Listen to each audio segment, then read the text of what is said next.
आज से कुछ सालों बाद मैं आपको ये कस्टर्ड एप्पल, सीताफल या शरीफा हार्वेस्ट करता हुआ दिखूँ ना, तो समझ जाना उसकी शुरुआत कुछ इस तरीके से हुई थी। तो इनके प्लांट, इसके फ्रूट में से मैंने ये सीड्स निकाल लिए थे और अब मैं इसे ग्रो करने वाला हूँ इस नॉर्मल सॉइल मिक्स में, कंपोस्ट, कोकोपीट और मिट्टी के अंदर। कंपोस्ट में मैंने किचन वेस्ट कंपोस्ट यूज़ किया है।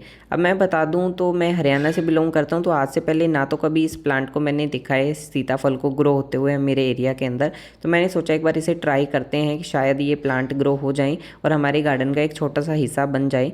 तो अब मैं इन्हें ग्रो करने वाला हूँ इन सीडलिंग ट्रेस के अंदर। अब आपसे झूठ क्यों बोलना, अब नवंबर चल रहा है और ये सीड्स ग्रो होने के चांसेस कम हैं, लेकिन फिर भी हम एक ट्राई दे रहे हैं और कुछ चीज़ों का हम ध्यान रखेंगे। सबसे पहले मॉइस्चर का ध्यान रखना है कि मॉइस्चर थोड़ा मेंटेन करके रखें, ज़्यादा हमें गीली मिट्टी नहीं करनी। चांसेस रहेंगे कि या गीली मिट्टी रहेगी तो सीड्स ख़राब हो जाएंगे। दूसरा हमें ध्यान रखना है टेम्परेचर का, जैसे पाला अब गिरना शुरू हो जाएगा तो यह प्लांट्स ग्रो भी हो जाते हैं, पाले में रहेंगे तो आपके प्लांट्स ख़राब भी हो जाएंगे। तो थोड़ा हमें टेम्परेचर का भी ध्यान रखना पड़ेगा कि थोड़ा गर्म इलाके के अंदर हम सीडलिंग ट्रेस को रखें और डायरेक्ट पाले में ना रखें। तो मैं क्या करूँगा, जो मेरे जुगाड़ू प्लांट स्टैंड्स हैं उनके नीचे मैं इनके ट्रेस को रख दूँगा।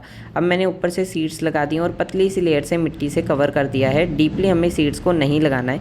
अब ये कुत्ता काम कौन करता है मुझे कमेंट में ज़रूर बताना। मैं तो ये करता हूँ, उसी मग्गे में हाथ धो लेता हूँ और फिर वाटरिंग कर देता हूँ जो सीड्स हम लगाते हैं।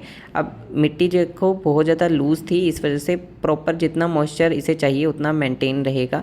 ऐसी चीज़ों का आप ध्यान रखेंगे तो सीड्स ग्रो होने के चांसेस बढ़ जाएंगे। Thank you for watching the video. Like and subscribe करते जाना।